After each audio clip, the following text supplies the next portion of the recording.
Ini Mulyani, NIM 2018-017131. Di sini saya akan mempresentasikan hasil analisis saya tentang analisis fundamental di sektor pertambangan. Yang pertama, Antam.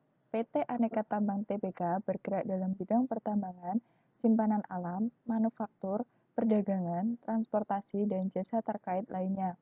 Yang kedua, DKFT. PT Sentral Omega Resource Tbk bergerak dalam bidang perdagangan sumber daya pertambangan dan kegiatan penambangan melalui anak perusahaannya.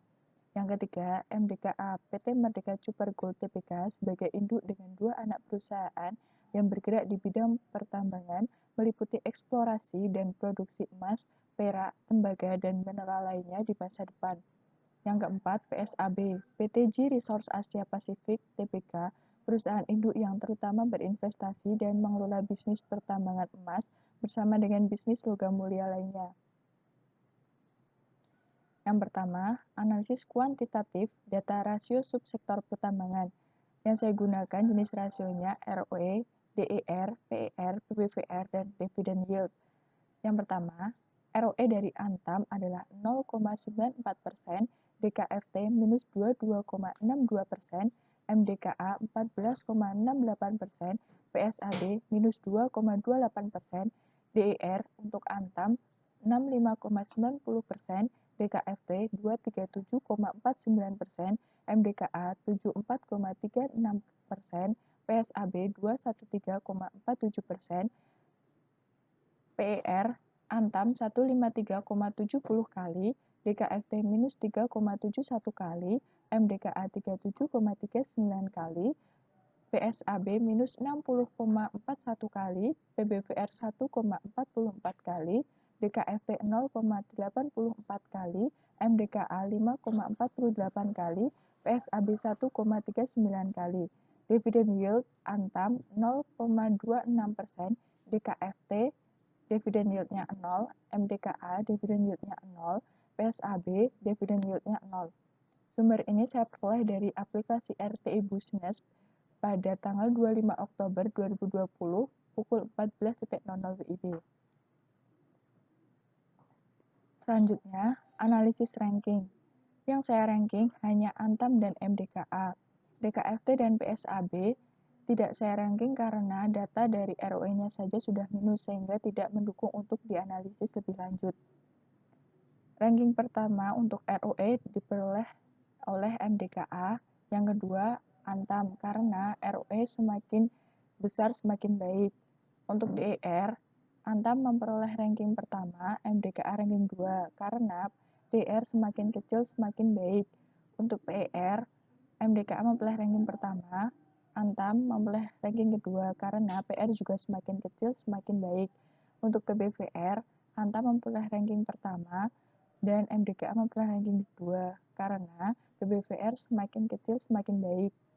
Untuk dividend yield, Antam memperoleh ranking pertama, MDKA memperoleh ranking kedua karena dividend yield semakin besar semakin baik. Selanjutnya dari ranking-ranking itu dijumlah. Antam memperoleh jumlah 7, MDKA memperoleh jumlah 8. Yang saya analisis lebih lanjut dari Antam karena dilihat dari jumlah ranking semakin kecil itu semakin baik. Selanjutnya, analisis kualitatif subsektor pertambangan atau Antam. Alasan mengapa memilih Antam karena Antam memiliki performa yang sangat baik dibandingkan para pesaingnya di subsektor pertambangan seperti yang tertera di tabel perbandingan. Antam sebagai pendorong utama sektor tambang di Indonesia. Selanjutnya, beberapa penghargaan yang pernah diperoleh oleh Antam. Yang pertama, Antam memperoleh penghargaan juara 1 atas Best Practice Distribution dalam penganugerahan ASEAN Mineral Awards 2019. Antam memperoleh penghargaan dari BI sebagai pertumbuhan kinerja saham terbaik tahun 2016. Antam juga sudah mendapat SNI Award pada tahun 2018. Antam sudah terkenal di lingkungan masyarakat. Antam juga meraih penghargaan Indonesian Top 50 Company Excellent Achievement tahun 2013. Antam juga meraih penghargaan Best Non-Financial Sector dan Top 50 The Biggest Market Capitalization Public Listed Companies tahun 2019 dan masih banyak lagi penghargaan yang diperoleh oleh Antam. Selanjutnya, profil PT Aneka Tambang Tbk atau Antam. Aneka Tambang Tbk atau Antam adalah anak perusahaan BUMN Pertambangan Inalum. Kegiatan Antam mencakup eksplorasi, penambangan, pengolahan, serta pemasaran dari sumber daya mineral. Pendapatan dari PT Antam diperoleh melalui kegiatan eksplorasi dan penemuan deposit mineral, pengolahan mineral secara ekonomis, dan penjualan hasil pengolahan kepada konsumen jangka panjang yang loyal di Eropa dan Asia. Komoditas utama yaitu biji nikel kadar tinggi atau saporit, biji nikel kadar rendah atau limonit, ferronikel, emas, perak, dan bauksit.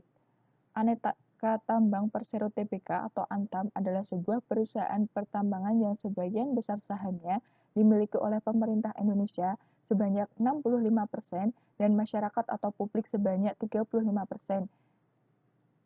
Saham yang baik itu saham yang sebagian besar dimiliki oleh negara. Antam didirikan pada tanggal 5 Juli 1968 dan mulai beroperasi secara komersial pada tanggal 5 Juli 1968. Sejarah perjalanan Antam, tahun 1960, BII Direktur Umum dan CSR PT Aneka Tambang dikuasai oleh penjajah. Tahun 1960 menjadi perusahaan negara dan menjadi bagian dari Antam pada tahun 1968. Pada tanggal 5 Juli 1968 sebagai awal pendirian bernama Perusahaan Negara atau PN Aneka Tambang berdasar PP nomor 22 tahun 1968. Pada tanggal 14 Juni 1974 berdasar PP nomor 26 tahun 1974 status perseroan diubah dari perusahaan negara menjadi perusahaan perseroan atau Persero dikenal sebagai Perusahaan Perseroan Aneka Tambang. Tanggal 15 November 2017, Aneka Tambang mengumumkan penerbitan PP nomor 47 tahun 2017 tentang penambahan penyertaan modal negara RI ke dalam saham perusahaan perseroan PT Indonesia Asahan Aluminium atau Inalum. Berikut data profil dari PT Aneka Tambang Tbk. Yang pertama kodenya ANTM. Alamat kantornya berada di Gedung Tambang Jalan Lejen TBC Matupang nomor 1 Jakarta 12530. Untuk situs website yang bisa diakses dari Antam adalah http://www.antam.com. Tanggal pencatatan Antam pada tanggal 27 November 1997. Bidang usaha utamanya metal and mineral mining, sektornya mining, subsektor metal and mineral mining, biro administrasi efeknya PT Batindo Entricom. Data ini saya peroleh dari web IDX. Untuk data direkturnya, Dana Amin sebagai direktur utama, Hartono sebagai direktur, Apriyadi Hidayat Setia sebagai direktur, Luki Setiawan Suwadi sebagai direktur, Anton Herdianto sebagai direktur, Risono sebagai direktur, data komisaris, Agus Surya Bakti sebagai komisaris utama, Gumilar Rusliwa Somantri sebagai komisaris, Anang Sri Kuswardono sebagai komisaris, Dadan Kusdiana sebagai komisaris, Arif Baharudin sebagai komisaris, Bambang Sunarwibowo sebagai komisaris. Data ini juga saya peroleh dari web IDX. Untuk data komite auditnya sebagai berikut. Ini data juga saya peroleh dari web IDX. Selanjutnya, data pemegang saham berikut ini juga saya peroleh dari web IDX. Selanjutnya, data dari anak perusahaan berikut ini 10 dari 42 anak perusahaan Antam. Data berikut juga saya peroleh dari web IDX. Yang pertama, perusahaan investasi atau Asia Pacific Nickel Pty Ltd. Selanjutnya perusahaan investasi, pengolahan stainless steel, jasa perdagangan dan perindustrian, jasa perdagangan dan perindustrian, eksplorasi dan operator tambang, eksplorasi dan operator tambang, eksplorasi dan operator tambang, eksplorasi dan operator tambang. Untuk data yang lainnya dapat dilihat di web IDX. Selanjutnya, berita tentang program CSR Antam dorong kemandirian ekonomi masyarakat. Isinya, PT Aneka Tambang Tbk atau Antam mendukung kemandirian ekonomi masyarakat lewat program Corporate Social Responsibility atau CSR tepat di ulang tahun perusahaan ke-51. Direktur Sumber Daya Manusia Antam, Luki Setiawan Suwardi, menyebut jika dukungan diberikan dalam bentuk dana pinjaman program kemandirian atau PK di 4 wilayah di Indonesia, dengan menyediakan total 11,4 miliar ke 4 wilayah yang disasar Antam seperti Maluku Utara, Kalimantan Barat, Sulawesi Tenggara, Jawa Barat. Berita tadi saya peroleh dari web Kompas. Selanjutnya, produksi dari Antam sendiri yaitu yang dikenal di masyarakat adalah emas. Saat corona saat ini, emas dapat dibeli lewat online. Dapat diakses pada www.logamulia.com. Berita ini saya peroleh dari webdetik.com.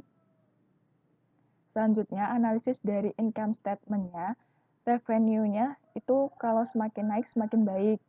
Tapi pada tahun 2020, revenue dari Antam sendiri turun. Tapi pada tahun 2019, revenue-nya itu semakin naik pesat.